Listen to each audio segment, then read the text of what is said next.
Hello കൂട്ടുകാരെ, എല്ലാവർക്കും പേരുക്കാരി വ്ലോഗിലേക്ക് സ്വാഗതം. ഇന്നത്തെ ബ്രേക്ക്ഫാസ്റ്റ് നോക്കാം. ഇന്ന് ഞങ്ങളുടെ വീട്ടിലെ ഇഡലിയും സാമ്പാറുമാണ്. ഞങ്ങൾ മാവൊക്കെ നന്നായിട്ട് പുളിച്ച് പൊന്തി വന്നിട്ടുണ്ട് കേട്ടോ. നന്നായിട്ട് പൊന്തി വന്നിട്ടുണ്ട്.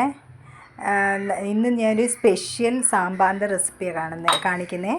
കഷ്ണങ്ങളൊന്നും ചേർക്കാത്ത വെറുതെ ഉള്ളിയും വെണ്ടയ്ക്കയും തക്കാളിയും മാത്രം ചേർത്തുള്ള ഒരു സാമ്പാറാണ്. ഞാൻ പിന്നെ അരി അരച്ച് വെക്കുമ്പോഴേ ഉപ്പ് ചേർക്കാറില്ല കേട്ടോ. ഇഡ്ഡലി ഉണ്ടാക്കാൻ നേരത്ത് മാത്രമാണ് ഉപ്പ് ചേർക്കുന്നത്. ഉപ്പിട്ടിട്ട് ഒരിച്ചിരി വെള്ളമോടൊഴിച്ച് നന്നായിട്ടൊന്ന് വിരൽ വെച്ച് കലക്കി കൊടുക്കണേ, അല്ലെങ്കിൽ ഉപ്പ് എല്ലായിടവും ഇങ്ങനെ കട്ടയായിട്ടിരിക്കും. അതുകൊണ്ട് വെള്ളത്തിൽ ചാലിച്ചിട്ടാണ് ഞാൻ മാവിനകത്തോട്ട് ഉപ്പ് ചേർക്കുന്നത് കേട്ടോ. എന്നിട്ട് നന്നായിട്ടൊന്ന് മിക്സ് ചെയ്ത് കൊടുത്താൽ മതി. അല്ലാതെ തലേന്നേ നമ്മൾ ഉപ്പിട്ട് വെക്കുമ്പം ഇച്ചിരി പുളിയാണ്. ഇവിടെ ആർക്കും പുളിയുള്ള ഇഡലി അത്ര ഇഷ്ടമല്ല കേട്ടോ. പിന്നെ അത് കഴിഞ്ഞിട്ട് ഞാൻ അരമണിക്കൂർ കഴിഞ്ഞിട്ടാണ് ഇഡലി ഉണ്ടാക്കുന്നത്.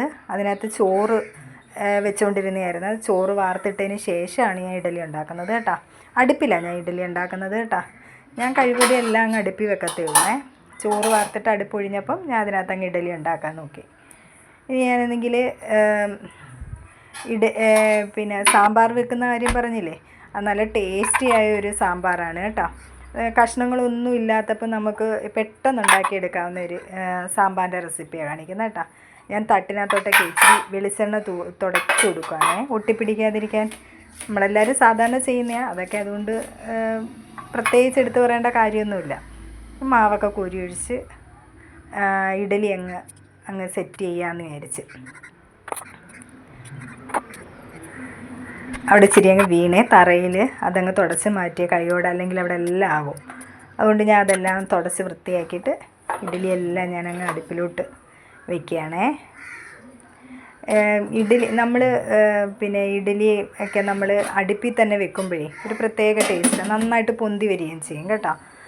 ഇനി തീയൊക്കെ ഒന്ന് കൂട്ടി കൊടുത്തിട്ട് നമുക്ക് സാമ്പാർ ഉണ്ടാക്കാം കേട്ടോ. അപ്പുറത്തെ അടുപ്പിൽ ഞാൻ അവിയൽ വെച്ചേക്കുകയാണ്. നടുക്കിരിക്കുന്നത് കുടിക്കാനുള്ള വെള്ളമാണ്. ഈ രണ്ടടുപ്പിലെയും ചൂട് കൊണ്ടേ അതങ്ങ് തിളച്ചോളും. രണ്ടടുപ്പിലും അപ്പുറവും ഇപ്പുറവും അടുപ്പ് കത്തിക്കുന്ന കാരണം നമുക്ക് പെട്ടെന്ന് തീ എരിക്കേണ്ട കാര്യമില്ല. പിന്നെ ഇത് ഇറക്കുമ്പോൾ ആ അടുപ്പിനകത്തോട്ട് വെക്കുമ്പോൾ പെട്ടെന്ന് അങ്ങ് തിളച്ച് കിട്ടും. ഇവിടെ കുടിക്കാൻ ശരിക്കും വെള്ളം വേണേ, അതുകൊണ്ട് മുട്ടം കലത്തി വെള്ളം വെച്ചേക്കുന്നത് കേട്ടോ.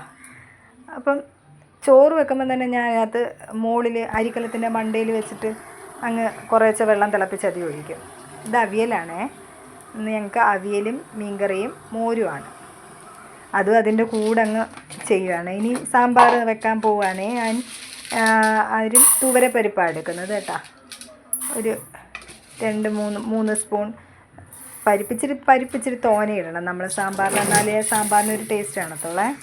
അതൊക്കെ കഴുകി ഞാനൊന്ന് അടുപ്പിലോട്ട് വയ്ക്കുകയാണേ. ഇത് പെട്ടെന്ന് വേവുന്ന തുവരപ്പരിപ്പ് കേട്ടോ. ഒരു 2 വിസിൽ മതി, നന്നായിട്ട് വെന്ത് കിട്ടും.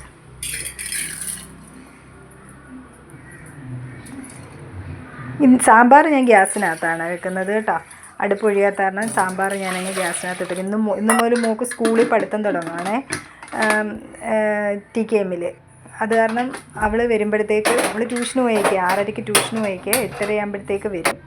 അപ്പോഴത്തേക്ക് സാമ്പാർ റെഡിയാക്കണം. അതുകൊണ്ട് പെട്ടെന്ന് അങ്ങ് സാമ്പാറിനുള്ള അങ്ങ് പരിപ്പങ്ങ് ഞാൻ അടുപ്പി വെച്ചതേ. ഇനി ഞാൻ ചുമന്നുള്ളി, കുഞ്ഞുള്ളി ഉണ്ടല്ലേ, സവാളയും എടുക്കാം, പക്ഷെ ചുമന്നുള്ളി ചേർക്കുന്നതാണ് ഏറ്റവും കൂടുതൽ ടേസ്റ്റ് കേട്ടോ ഈ സാമ്പാറിന്. അതുകൊണ്ട് ഞാൻ ചുമന്നുള്ളി എടുത്തേ. പിന്നെ വെണ്ടയ്ക്കയും തക്കാളി അതും കൂടെ അങ്ങ് അരിഞ്ഞെടുക്കാം.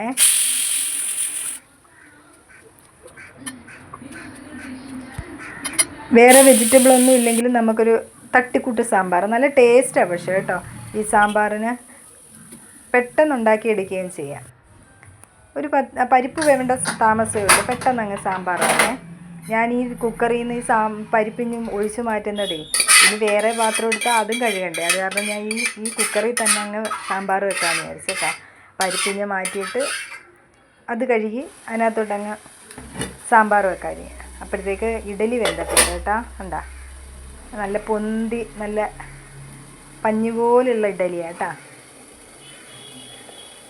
ഞാൻ ഇഡലിക്ക് അരയ്ക്കുമ്പോഴേ നമ്മളെ റേഷൻ കടയിലെ പച്ചരിയാണ് യൂസ് ചെയ്യുന്നത്.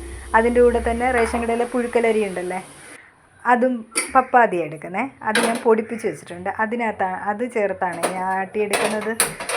ഇനിയാണെങ്കിലേ ഞാൻ സാമ്പാർ വെക്കാൻ പോവേ. ആ കുക്കറിനകത്തോട്ട് ഇച്ചിരി അധികം വെളിച്ചെണ്ണ ഒഴിക്കണം കേട്ടോ. നമ്മൾ കടുക് പൊട്ടിക്കുന്നതിന് കണക്കല്ല, ഇച്ചിരി കൂടെ നമുക്ക് ഉള്ളി ഒന്ന് വാട്ടിയെടുക്കണ്ടേ, അത് കാരണം ഇച്ചിരി അധികം വെളിച്ചെണ്ണ ഒഴിച്ചെടുക്കുക. കടുക് ഇടുക. കടുക് പൊട്ടി വരുമ്പം ചുമന്നുള്ളി വട്ടത്തി അരിഞ്ഞ് നമ്മൾ കടുക് വറുക്കാൻ അരിയത്തില്ലേ, അതിട്ട് കൊടുക്കുക. അതൊന്ന് മൂത്ത് വരുമ്പോൾ നമുക്ക് കറിവേപ്പില ചേർത്ത് കൊടുക്കാം. ഇനി നമുക്ക് കൊച്ചുള്ളി ചേർത്ത് നമുക്കിത് നന്നായിട്ട് വഴറ്റിയെടുക്കണേ. ഇച്ചിരി നന്നായിട്ട് ഇച്ചിരി ചൊവ്വിനങ്ങ് ഒരു ചെറിയ ചുമന്ന കളറാവുന്നിടം വരെ നമ്മൾ വഴറ്റി കൊടുക്കണം. പെട്ടെന്ന് വഴലാൻ വേണ്ടി നമ്മൾ ഇച്ചിരി പൊടിയോടെ ചേർത്ത് കൊടുക്കണേ. വഴന്ന് കഴിയുമ്പോൾ വെണ്ടയ്ക്കയും തക്കാളിയും കൂടെ ചേർക്കാം. ഇതൊന്ന് ചെറുതായിട്ടൊന്ന് വഴണ്ട് വരുമ്പം നമുക്ക് അതിനകത്തോട്ട് പൊടികളൊക്കെ ചേർക്കാം കേട്ടോ. വേണ്ട ഈ പരിവാകുമ്പം നമുക്ക് പൊടികളൊക്കെ ചേർക്കാം. ഞാൻ മുളക് പൊടിയും സാമ്പാർ പൊടിയും മല്ലിപ്പൊടിയും മഞ്ഞൾപ്പൊടിയാണ് ചേർക്കുന്നത് കേട്ടോ. അപ്പോൾ നമ്മൾ സാമ്പാറിനെ മല്ലിപ്പൊടി ഇച്ചിരി തോനെയും ചേർക്കണം. മുളക് പൊടിയേക്കാൾ കുറച്ചുകൂടെ അധികം നമ്മൾ മല്ലിപ്പൊടി ചേർക്കണം, എന്നാലേ സാമ്പാർ ടേസ്റ്റ് ഉണ്ടാകത്തുള്ളൂ കേട്ടോ. ഈ പൊടികളൊക്കെ ഇട്ടിട്ട് അതിൻ്റെ പച്ചമണം മാറുന്നത് വരെ ഒന്ന് ഇളക്കി കൊടുക്കണേ. ഇളക്കി കൊടുത്തിട്ട് നമ്മൾ നേരത്തെ വേവിച്ച് വെച്ചാൽ പരിപ്പും കൂടെ അതിനകത്തോട്ട് അങ്ങ് ചേർക്കാം. ഈ വെള്ളം പോരാന്ന് തോന്നുവാണെങ്കിൽ നമ്മൾ പച്ചവെള്ളം ചേർക്കരുത് കേട്ടോ. ചെറിയ ചൂടുള്ള വെള്ളം വേണം ചേർക്കാൻ. പച്ചവെള്ളം ചേർത്താൽ അവന് വേറെ ആ സാമ്പാറിന് വേറെ ടേസ്റ്റായി പോകും. നമ്മൾ ഇനി അതിൻ്റെ കുക്കർ അടയ്ക്കണ്ട, അതിൻ്റെ മുകളിലൊന്ന് വെച്ചൊന്ന് ഒന്ന് തിളയ്ക്കാൻ അനുവദിക്കുക. ഒന്ന് വെണ്ടയ്ക്കൊക്കെ ഒന്ന് വേവാൻ വേണ്ടി.